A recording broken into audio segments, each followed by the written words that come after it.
नमस्कार साथियों, रेट 2021 के लिए मेरे मित्रों गोल्डन सीरीज का भाग 8 जो है हम आपके लिए लाए हैं।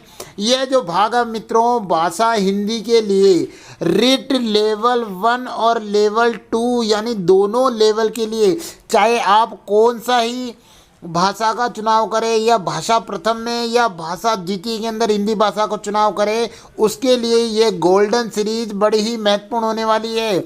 इस सीरीज के साथ मित्रों हम तैयारी करेंगे जीत की। तो मित्रों अगर आपने अभी तक भी हमारे YouTube चैनल राहुल छिपा को सब्सक्राइब नहीं किया हो तो जल्दी से सब्सक्राइब कर लीजिए। तो आइए प्रारंभ करते हैं गोल्डन सीरीज भाग 8 को भाषा हिंदी के लिए। चलिए साथियों देखते हैं पहला प्रश्न हमारे लिए क्या लाया है कि पहला प्रश्न कहता है कि निम्नलिखित में से अशुद्ध शब्द है। कौन सा शब्द जो है मित्रों इसमें अशुद्ध है? आइए ऑप्शन देख लेते हैं। Option A Gitanjali, option B प्रतिलिपि, ऑप्शन सी अहोरात्र या ऑप्शन डी रचयिता। कौन सा शब्द जो है इसमें शुद्ध नहीं है मित्रों वो हमें बताना है। तो जल्दी से सोच लीजिए मित्रों। तो देखिएगा मित्रों पहले प्रश्न का जो सही आंसर होगा ऑप्शन डी रचयिता जो शब्द है मित्रों ये अशुद्ध है और ये गलत है मित्रों। इस प्रश्न का आंसर ऑप्शन डी है मित्रों और इसका जो सही और शुद्ध रूप होगा मित्रों वो होगा रचयिता। ची यानी च पर ये मात्रा नहीं आएगी, ई पर ये मात्रा आएगी। और मित्रों ये किस प्रकार की अशुद्धि है तो ध्यान रखिएगा मित्रों ये कौन सी अशुद्धि है? मात्रा संबंधी ये अशुद्धि है मित्रों। ध्यान रखिएगा मात्रा से संबंधित अशुद्धि है।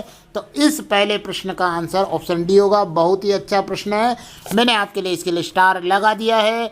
चलिए मित्रों अगले प्रश्न की ओर बढ़ते हैं। प्रश्न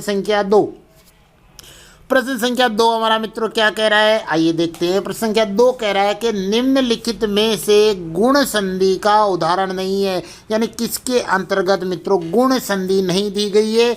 आइए ऑप्शन देख लेते हैं। ऑप्शन ए क्या है? जलोर्मी, ऑप्शन बी महोत्सव, ऑप्शन सी यथेच्छा या ऑप्शन डी अन्वेषी। चारों में से कौन सी ऐसा शब्द है जिसमें गुण संधि नहीं है? सोचिएगा मित्रों। तो देखिएगा मित्रों इस प्रश्न का सही आंसर होगा ऑप्शन डी अन्वेषी जो शब्द है इसमें गुण संधि नहीं है मित्रों, यानी बाकी तीनों में गुण संधि है। आइए देखते हैं अन्वेषी शब्द में कौन सी संधि है। तो देखिएगा मित्रों इसका अगर हम संधि विच्छेद करें तो ये बनता है अनु प्लस एसी। यहाँ पर मित्रों ऊ दे रखा है और ऊ के स्थान पर वह आदेश हो रहा है साथियों। और ऊ के स्थान पर वह किस संधि में आदेश होता है? यण संधि के अंतर्गत होता है। तो मित्रों ध्यान रखिएगा ये जो शब्द है अन्वेषी इसमें कौन सी संधि है? यण संधि है मित्रों और बाकी सभी के अंदर गुण संधि है। तो आइए देख लेते हैं बाकी सभी के अंदर भी हम देख लेते हैं कि इनके संधि विच्छेद क्या होंगे मित्रों। तो देखिएगा जलोर्मी का संधि विच्छेद सबसे पहले मित्रों देख लेते हैं क्या होगा। तो इसका संधि विच्छेद होगा जल प्लस उर्मी होके ये गुण संधि का उदाहरण बन जाएगा। महोत्सव का मित्रों क्या होगा? तो इसका होगा महा प्लस उत्सव जो है इसका संधि विच्छेद होगा गुण संधि का। और तीसरा जो शब्द है मित्रों यथेच्छा, तो इसका होगा यथा प्लस इच्छा, ये इसका संधि विच्छेद होगा और ये गुण संधि के उदाहरण है। जबकि हमारा जो उत्तर डी अन्वेषी है वो यण संधि का उदाहरण है, उसका संधि विच्छेद होगा अनु प्लस एशी मित्रों, ये ध्यान हम रखेंगे। चलिए मित्रों अगले प्रश्न की ओर बढ़ते हैं। प्रश्न संख्या 3 हमारे लिए क्या लाया है? कहता है कि सांस्कृतिक शब्द का सही विश्लेषण किसमें है, यानी किस ऑप्शन में इस सांस्कृतिक शब्द का सही विश्लेषण किया गया है। आइए देखते हैं। ऑप्शन ए सम प्लस कृत प्लस इक, ऑप्शन बी सम प्लस कृतिक, ऑप्शन सी संस्कृति प्लस इक या ऑप्शन डी संस्कृत प्लस इक। कौन सा इसका सही आंसर होगा मित्रों? तो जल्दी से सोच लीजिए। प्रश्न संख्या 3 का सही आंसर होगा मित्रों सम प्लस कृत प्लस इक। मित्रों इसके अंतर्गत देखिएगा सम इसमें क्या है मित्रों? उपसर्ग है, उपसर्ग का उपयोग किया गया है। कृत इसमें मूल शब्द है, जबकि इक जो है मित्रों प्रत्यय लगाया गया है। इक क्या है यहाँ पर? प्रत्यय है मित्रों। तो ध्यान रखिएगा, इसका सांस्कृतिक शब्द का सही विश्लेषण ऑप्शन ए एकदम सही होगा। चलिए मित्रों, अगले प्रश्न की ओर बढ़ते हैं। मित्रों, अच्छे लग रहे हो तो जल्दी से लाइक करना मत भूलिएगा और जल्दी से शेयर कर दीजिएगा। चलिए मित्रों, प्रश्न संख्या 4 देखते हैं। प्रश्न संख्या 4 क्या कह रहा है कि निम्नलिखित में से विदेशी भाषा का शब्द कौन सा नहीं है। चारों ऑप्शन में से विदेशी भाषा का शब्द कौन सा नहीं है, आइए हम ऑप्शन देख लेते हैं। ऑप्शन ए तहसील, ऑप्शन बी आल्पिन, ऑप्शन सी डिबिया या ऑप्शन डी बजट। चारों में से विदेशी भाषा का कौन सा जो शब्द नहीं है मित्रों, जल्दी से आप भी सोचिए। तो मित्रों देखिए, प्रश्न संख्या 4 का एकदम सही आंसर है ऑप्शन सी, डिबिया शब्द विदेशी भाषा का शब्द नहीं है। जबकि यह जो डिबिया शब्द है मित्रों, ये कौन सा शब्द है, देशज शब्द है मित्रों। कैसा शब्द है, देशज शब्द है डिबिया, और बाकी सभी विदेशी भाषा के शब्द है, ये हमें ध्यान रखना है। तो देख लेते हैं मित्रों कौन कौन किस भाषा के हैं। तो आइए देखिएगा, जो तहसील जो शब्द है मित्रों, तहसील जो शब्द है वो अरबी भाषा का शब्द है। आल्पिन जो हमारा दूसरा ऑप्शन दिया गया है वो पुर्तगाली भाषा का शब्द है। बजट जो दिया गया है मित्रों वो अंग्रेजी भाषा का शब्द है मित्रों। तो हम ध्यान रखेंगे। और लास्ट जो हमारा जो आंसर है डिबिया, वो देशज शब्द है। तो ये सभी चारों का मैंने आपके सामने विश्लेषण किया है। बहुत ही अच्छा प्रश्न है मित्रों। चलिए अगले प्रश्न की ओर बढ़ेंगे। अगला प्रश्न है प्रश्न संख्या 5। प्रश्न संख्या 5 कैसा है, किसी को जीत लेने की इच्छा रखने वाला क्या कहलाता है मित्रों। तो देखिएगा, प्रश्न संख्या 5 के ऑप्शन देखते हैं। ऑप्शन ए जिगीसा, ऑप्शन बी जिगीसु, ऑप्शन सी जिज्ञासा, ऑप्शन सी जिजीविषा। चारों में से कौन सा होगा जिसका ये सही आंसर होगा कि किसी को जीत लेने की इच्छा रखने वाला क्या कहलाता है। तो प्रश्न संख्या 5 का आंसर बताइए मित्रों। ये मैंने आपके इसके डबल स्टार भी लगा दिए मित्रों। तो प्रश्न संख्या 5 का सही आंसर होगा ऑप्शन बी जिगीसु। किसी को जीत लेने की इच्छा रखने वाले को क्या कहा जाता है, जिगीसु कहा जाता है मित्रों। ये ध्यान रखिएगा, बहुत ही अच्छा है मित्रों ये प्रश्न। आइए बाकी को भी देख लेते हैं मित्रों। जिगीसा जो शब्द है मित्रों, ये जिगीसा जो शब्द है इसका अर्थ होगा जीतने या दमन करने की इच्छा रखने वाला। क्या होगा इसका, जीतने या दमन करने की इच्छा रखने वाला। दमन करने की इच्छा रखने वाला जिगीसा का सही होगा। अब दूसरा देखते हैं मित्रों। दूसरा क्या है, जिज्ञासा। जो ये हमारा यह है किसी को मारने की इच्छा जो रखने वाला रखता है उसे कहते हैं, किसी को मारने की इच्छा रखने वाला। मारने की जो इच्छा रखने वाला होता है उसको ये कहते हैं। जबकि जिजीविषा किसको कहा जाएगा मित्रों, जिजीविषा कहा जाएगा जिंदा रहने की इच्छा। जिंदा रहने की जो इच्छा होती है मित्रों उसको जिजीविषा कहा जाता है। तो इन चारों को भी हम ध्यान रखेंगे। बहुत ही अच्छे हैं मित्रों ये, इन चारों का हम ध्यान रखेंगे। अगले प्रश्न की ओर बढ़ते हैं। प्रश्न संख्या 6 हमारा क्या कह रहा है मित्रों। प्रश्न संख्या 6 कह रहा है कि दृष्टि फेरना मुहावरे का अर्थ होगा। दृष्टि फेरना मुहावरे का क्या अर्थ होगा मित्रों, आइए ऑप्शन देख लेते हैं। ऑप्शन ए मृत्यु को प्राप्त हो जाना, ऑप्शन बी नज़र नहीं आना, ऑप्शन सी अप्रसन्न होना, या ऑप्शन डी आंखें बंद कर लेना। कौन सा इसका सही उत्तर होगा मित्रों, तो आप बताइएगा जल्दी। तो देखिएगा मित्रों, प्रश्न संख्या 6 का एकदम सही आंसर होगा ऑप्शन सी अप्रसन्न होना। दृष्टि फेरना देखा होगा मित्रों आपने, जब कोई किसी से अप्रसन्न होता है, नाराज होता है तो क्या कर देता है, ऐसे करके मुंह फेर लेता है मित्रों।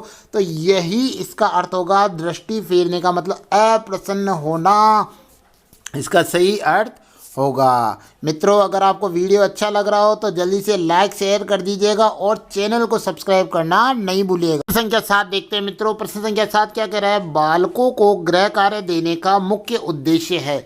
क्या उद्देश्य होता है बालकों को गृह कार्य देने का, आइए ऑप्शन देख लेते हैं। ऑप्शन ए क्या कह रहा है, बालकों को घर पर व्यस्त रखना, ऑप्शन बी सुल्लेख की योग्यता को बढ़ाना, ऑप्शन सी पढ़ाए गए पाठ को दोहराने के लिए अवसर देना, या ऑप्शन डी इनमें से कोई नहीं। यानी बालकों को गृह कार्य देने का मुख्य उद्देश्य क्या होगा मित्रों, जल्दी से सोच लीजिए। तो देखिएगा मित्रों, इस प्रश्न का जो सही आंसर होगा वो होगा ऑप्शन सी, पढ़ाए गए पाठ को दोहराने का अवसर देना। मित्रों, जो भी पढ़ाया जाता है वह गृह कार्य इसलिए दिया जाता है ताकि वह उसका दोहरान कर सके। बालकों के लिए यह गृह कार्य देने का सबसे बड़ा और मुख्य उद्देश्य होता है। आप सभी इसको ध्यान रखेंगे। बहुत ही अच्छा प्रश्न है मेरे मित्रों, ध्यान रखिएगा। चलिए मित्रों, अगले प्रश्न की ओर बढ़ते हैं। प्रश्न संख्या 8 हमारा क्या कह रहा है मित्रों? तो देखिएगा, प्रश्न संख्या 8 हमारा जो कह रहा है वो कह रहा है कि भाषाई कौशलों के निर्धारित पक्षों में कौन सा उपयुक्त नहीं है। यानी भाषाई जो कौशल बताए गए हैं उनमें से कौन सा इसमें से नहीं है मित्रों। देखिएगा मित्रों, कौशलों पर आधारित जो प्रश्न है वो हर बार लैंग्वेज चेंज होकर आएंगे, तो हमें थोड़ा सा ध्यान रखना। आइए ऑप्शन देख लेते हैं। ऑप्शन ए क्या कहता है? सुनना। ऑप्शन बी कहता है देखना। ऑप्शन सी कहता है बोलना। या ऑप्शन डी पढ़ना। कौन सा भाषाई कौशल उपयुक्त इसमें से नहीं है मित्रों? तो देखिएगा मित्रों, इसके लिए हमें सबसे अच्छा याद रखना पड़ेगा LSRW, ये जो 4 शब्द हम याद रखेंगे ये भाषाई कौशलों को हमें दिखा देंगे। L का मतलब होगा लिसनिंग, लिसनिंग का मतलब होगा सुनना, यानी यह तो इसके अंतर्गत नहीं है मित्रों। एक बार और देख लीजिएगा, LSRW मित्रों ध्यान रखिएगा। तो L मतलब लिसनिंग, लिसनिंग मतलब सुनना, तो यह तो कौशल है मित्रों। S का मतलब स्पीकिंग, स्पीकिंग का मतलब होता है बोलना मित्रों, तो यह भी है। और R का मतलब होता है रीडिंग मित्रों, तो रीडिंग पढ़ना ये इसमें लिखा हुआ है मित्रों, तो ये भी है। और W का मतलब होता है राइटिंग यानी लिखना, तो वह इसके अंतर्गत नहीं है। तो कौन सा इन चारों में से नहीं है? तो मित्रों देखिएगा, देखना जो कौशल है वो उपयुक्त नहीं है भाषा के निर्धारित कौशलों के अंतर्गत। तो मित्रों देखिएगा, इस प्रश्न का जो सही आंसर होगा वो ऑप्शन बी होगा। तो मित्रों ये हमें ध्यान रखना। आप चाहें तो इसको अंग्रेजी में LSRW से याद कर सकते हैं, या अगर आप हिंदी के हिसाब से याद करना चाहें तो इसे सुबोपल्ली के नाम से भी याद कर सकते हैं, चारों ही भाषाई कौशलों को। चलिए मित्रों, अगले प्रश्न की ओर बढ़ जाते हैं। प्रश्न संख्या 9। प्रश्न संख्या 9 हमारे लिए क्या लाया है मित्रों? तो आइए देख लेते हैं। प्रश्न संख्या 9 कह रहा है कि हिंदी भाषा का मूल्यांकन करते समय आप सबसे ज़्यादा किसे महत्व देंगे? जो हिंदी हमारी जो लैंग्वेज है इसका मूल्यांकन करते समय हम किसको महत्व देंगे? बहुत ही अच्छा प्रश्न है मित्रों, मैं स्टार भी यहाँ पर बना देता हूँ। अच्छा प्रश्न है मित्रों।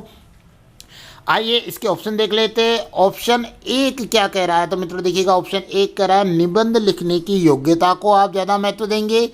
ऑप्शन बी, व्याकरणिक नियमों को आप सबसे ज़्यादा महत्व देंगे। ऑप्शन सी, सीखने की क्षमता के आकलन को महत्व देंगे। या काव्य सौंदर्य को महत्व देंगे मित्रों। तो आप किसको इसमें हिंदी भाषा का मूल्यांकन करते समय आप सबसे ज़्यादा महत्व देंगे मित्रों? तो देखिएगा, जल्दी से सोच लीजिए मित्रों और फटाफट आप कमेंट में बताइएगा मुझे कि कितने प्रश्न आपके सही हुए हैं। तो इस प्रश्न संख्या 9 का सही आंसर होगा ऑप्शन सी, सीखने की क्षमता के आकलन को महत्व देंगे। मित्रों भाषा, हिंदी भाषा का मूल्यांकन करने में सबसे ज़्यादा महत्व है बच्चा क्या अधिक जो सीखता है उसका आकलन है। निबंध, व्याकरण, काव्य सुंदर तो ये बाद की बात है, तो सीखने की क्षमता के आकलन को महत्व हम सबसे ज़्यादा देंगे। बहुत ही महत्वपूर्ण और अच्छा प्रश्न है मित्रों, ध्यान रखिएगा। अगले प्रश्न की ओर बढ़ते हैं। प्रश्न संख्या 10। प्रश्न संख्या 10 हमारा क्या कह रहा है कि CCE के सह शैक्षिक क्षेत्रों में निम्नलिखित में से क्या सम्मिलित नहीं है? CCE जो प्रोग्राम है उसके अंदर जो सह शैक्षिक क्षेत्र है उनके अंदर कौन सम्मिलित नहीं है? आइए ऑप्शन देख लेते हैं। ऑप्शन ए, जीवन कौशल। ऑप्शन बी, अभिवृत्ति व मूल्य। ऑप्शन सी, दृश्य एवं प्रदर्शन कला। या उपरोक्त सभी।